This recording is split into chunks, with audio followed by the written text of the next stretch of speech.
Hello everyone, welcome to mind boosting classes. इस video में हम class 6 chapter 9 the living organisms and their surroundings के question answers देखने वाले हैं। तो चलिए वीडियो स्टार्ट करते हैं। उससे पहले अगर आपने हमारे चैनल को सब्सक्राइब नहीं किया so please do subscribe and press the bell icon. Question number first है, व्हाट इज़ अ हैबिटेट। एक हैबिटेट क्या होता है।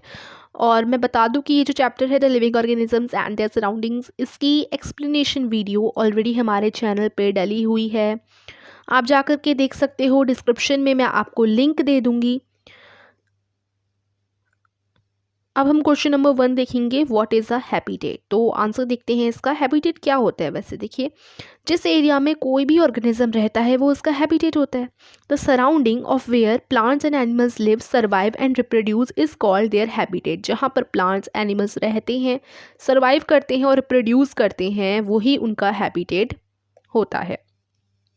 Question number 2, how are cactus adopted to survive in deserts. यहाँ पर डिजर्ट्स की जगह होगा डिजर्ट्स। ठीक है, आपकी बुक में भी ये क्वेश्चन होंगे तो आप देख सकते हो कि कैक्टस, सेकंड क्वेश्चन यही है कि कैक्टस कैसे खुद को डिजर्ट्स में अडेप्ट कर लेते हैं, यानी वो कैसे उधर सरवाइव कर पाते हैं।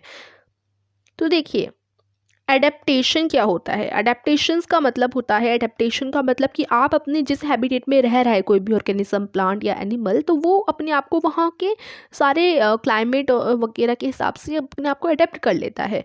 अब जिस भी जगह वो रहेगा, चाहे वो कोल्ड रीजन हो, तो वहाँ पर अगर वो शुरुआत से रह रहा है तो अब उसे उसकी आदत हो चुकी होती है, तो वो इसी को हम लोग अडेप्टेशन कहते हैं। तो कैक्टस डिजर्ट में खुद को कैसे अडेप्ट करता है। देखिए, वो अपने हिसाब से ना वहाँ के क्लाइमेट के हिसाब से अपने आप को चेंज भी करते हैं। तो देखिए, कैक्टस की जो लीफ होती है, अब वो वहीं के हिसाब से, जहाँ वो डेजर्ट में रह रहा है उसी के हिसाब से उसने खुद को अडेप्ट कर लिया है। ठीक है, अगर हम डेजर्ट में जाकर के रहें, अगर हम अभी हम डेजर्ट में नहीं रह रहे, अगर हम जाकर के वहाँ डेजर्ट में रहें तो हमें तकलीफ़ होगी शुरू में। लेकिन अगर हम सालों वहाँ पर बिताएं और एकदम हम वहीं पर रहें तो वहाँ पर फिर हमें तकलीफ़ नहीं होगी, हम खुद को अडेप्ट कर लेंगे वहाँ के कल्चर के हिसाब से या वहाँ के क्लाइमेट वगैरह के हिसाब से। तो अब कैक्टस में क्या अडेप्टेशन होती है डेजर्ट के लिए। तो देखिए, adaptation of cactus and desert में रहने के लिए, तो पहला, लीफ उसकी मॉडिफाइड होती हैं to spine to reduce transpiration. पानी की वहाँ कमी होती है तो ट्रांसपिरेशन को रिड्यूस करने के लिए उसकी जो लीफ हैं उन्हें स्पाइन में मॉडिफाई वो हो जाती हैं।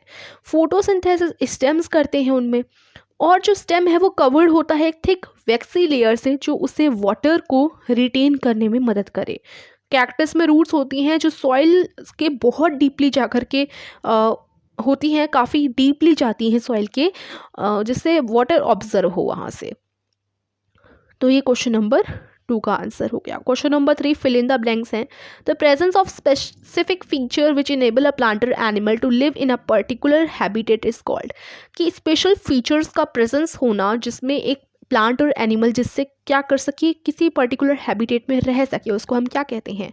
अभी मैंने आपको बताया, उसको हम कहते हैं एडेप्टेशन। सो और आंसर विल बी, आप इधर ब्लैंक में फिल करोगे एडेप्टेशन। यहाँ पर भी आप देख सकते हैं एडेप्टेशन आपका फर्स्ट का आंसर हो जाएगा। सेकेंड क्वेश्चन में है हमारे पास, the habitats of the plants and animals that live on land are called dash habitat, यानी ब्लैंक हैबिटेट। तो इधर टेरेस्ट्रियल आएगा, क्योंकि प्लांट और एनिमल जो लैंड पे रहते हैं उनका जो हैबिटेट होता है, देखिए टेरेस्ट्रियल हैबिटेट होता है, तो इधर हम टेरेस्ट्रियल लिख देंगे।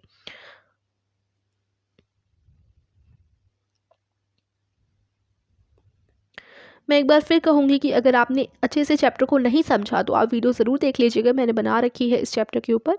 उससे आप ना क्वेश्चन आंसर करने में आपको ईजी रहेगा और आपको क्वेश्चन आंसर समझ भी आएंगे। The habitat of plants and animals that live in water are called dash habitat. जो वाटर में रहते हैं प्लांट और एनिमल, तो उनकी हैबिटेट को कौन सा हैबिटेट कहा जाता है। तो इधर आप लिखोगे एक्वेटिक हैबिटेट। ठीक है, ये देखिए एक्वेटिक आ जाएगा इधर। उसके बाद नेक्स्ट आपका क्वेश्चन है, soil water and air are the dash factors of a habitat. Soil water और एयर ए बायोटिक है। ठीक है, तो यहाँ ए बायोटिक होगा, ए बायोटिक फैक्टर्स। उसके बाद changes in our surrounding that makes us respond to them. अगर हम किसी भी चेंज हो रहा है हमारे आसपास तो हम उसका रिस्पॉन्ड करते हैं, ठीक है, उसको हम स्टिमुली कहते हैं। अब ऐसा तो नहीं है कि आपका हाथ किसी हम जैसे कोई फ्राइंग पैन है उसे आपने गैस पे रख रखा है तो वो गर्म हो गया होगा, आप अपनी फिंगर उसके ऊपर रखोगे तो आपको भी गर्म लगेगा। लेकिन ऐसा तो नहीं है ना कि आप रिस्पॉन्ड नहीं करोगे, आप रिस्पॉन्ड करोगे। तो जो चेंजेस होते हैं हमारे आसपास और जब हम उन पे रिस्पॉन्ड करते हैं तो स्टिमुली होता है वो। अब है of the things in the following list are non living. ये तो बहुत ईजी क्वेश्चन है कि इन लिस्ट में कौन सी चीज़ नॉन लिविंग है, ठीक है, ये आपको बताना है। तो फ्लो, स्विंग मशीन, रेडियो और बोट, ये हो जाएंगे आंसर। देखो एक तो ये मैं सर्कल कर देती हूँ जो नॉन लिविंग है, स्विंग मशीन, रेडियो, बोट, फिर वाटर, ये सब तो आपके हो जाएंगे, एक वाटर भी है, ठीक है, तो एक आपका वाटर भी हो जाएगा, ये भी एबायोटिक है, नॉन लिविंग है। फिर आता है give an example of non living thing which shows us any two characteristics of living things. ऐसे दो एग्जाम्पल देने हैं आपको, एक ही एग्जाम्पल देना है, एन बोला है, एक एग्जाम्पल आपको देना है एक ऐसी नॉन लिविंग थिंग का, यानी वो नॉन लिविंग है लेकिन वो कैरेक्टरिस्टिक दो ऐसे शो कर रही है जो लिविंग थिंग्स करती हैं, ठीक है। तो ऐसे आपको एक एग्जाम्पल जो है देना है। क्वेश्चन नंबर 5 का आंसर हो जाएगा आपका कार, ठीक है। एग्जाम्पल के लिए कार, दो करेक्टरिस्टिक फीचर्स, मूव, एक तो वो मूव करती है और नीड ऑक्सीजन। एक कार को गैसोलीन तो चाहिए ही होती है लेकिन उसे ऑक्सीजन भी चाहिए होती है, ठीक है। अब हम देखने वाले हैं अपना question number 6, which of the non living things listed below were once part of living thing. इनमें से जो नॉन लिविंग थिंग्स सारी की सारी ये नॉन लिविंग थिंग्स आपको दी गई हैं, इनमें आपको बताना है कि ये नॉन लिविंग थिंग्स पार्ट हुआ करती थी लिविंग थिंग्स का पहले। तो आपको बताना है कौन कौन सी नॉन लिविंग थिंग्स पहले पार्ट हुआ करती थी लिविंग थिंग्स का।